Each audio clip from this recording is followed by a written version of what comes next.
Absolutely, but the facts fit. The theory's good. Then I'm going to the clinic. I can't risk infecting you. I'm a carrier now. I can kill you, and you're too important to die." "You don't know how wrong you are," Kramer said.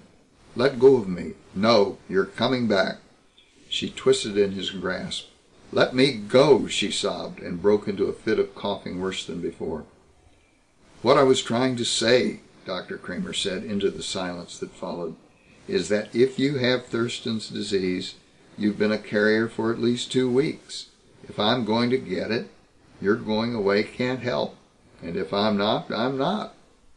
Do you come willingly, or shall I knock you unconscious and drag you back?" Kramer asked. She looked at his face.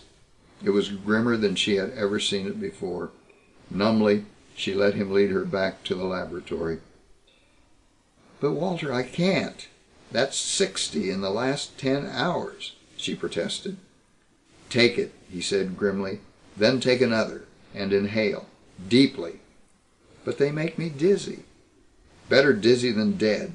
And by the way, how's your chest?" "Better. There's no pain now, but the cough is worse."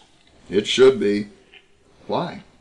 "You've never smoked enough to get cigarette cough," he said. She shook her head dizzily. "You're so right," she said. "And that's what nearly killed you," he finished triumphantly. "Are you sure?" "I'm certain. Naturally, I can't prove it yet, but that's just a matter of time. Your response just about clinches it.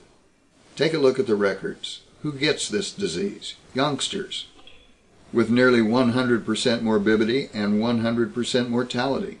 Adults, less than 50% morbidity, and again 100% mortality. What makes the other 50% immune? Your crack about leather lungs started me thinking.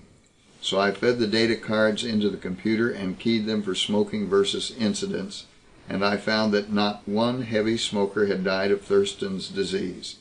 Light smokers and non-smokers, plenty of them, but not one single nicotine addict. And there were over 10,000 randomized cards in that spot check. And there's the exact reverse of that classic experiment that lung cancer boys used to sell their case. Among certain religious groups which prohibit smoking, there was nearly 100% mortality of all ages. And so I thought, since the disease was just starting in you, perhaps I could stop it if I loaded you with tobacco smoke. And it works." "You're not certain yet," Mary said. "I might not have had the disease. You had the symptoms, and there's virus in your sputum." "Yes, but..." "But nothing. I've passed the word, and the boys in the other labs figure there's merit in it. We're going to call it Barton's therapy in your honor. It's going to cause a minor social revolution. A lot of laws are going to have to be rewritten. I can see where it's going to be illegal for children not to smoke. Funny, isn't it? I've contacted the maternity ward. They have 3 babies still alive upstairs. We get all the newborn in this town. Or didn't you know? Funny, isn't it, how we still try to reproduce? They're rigging a smoke chamber for the kids. The head nurse is screaming like a wounded tiger, but she'll feel better with live babies to care for. The only bad thing I can see is that it may cut down on her chain smoking. She's been worried a lot about infant mortality. And speaking of nurseries, that reminds me, I wanted to ask you something." "Yes?" "Will you marry me? I've wanted to ask you before, but I didn't dare. Now I think you owe me something, your life, and I'd like to take care of it from now on." "Of course I will," Mary said. "And I have reasons too. If I marry you, you can't possibly do that silly thing you plan." "What thing?" "Naming the treatment Barton's. It'll have to be Kramer's."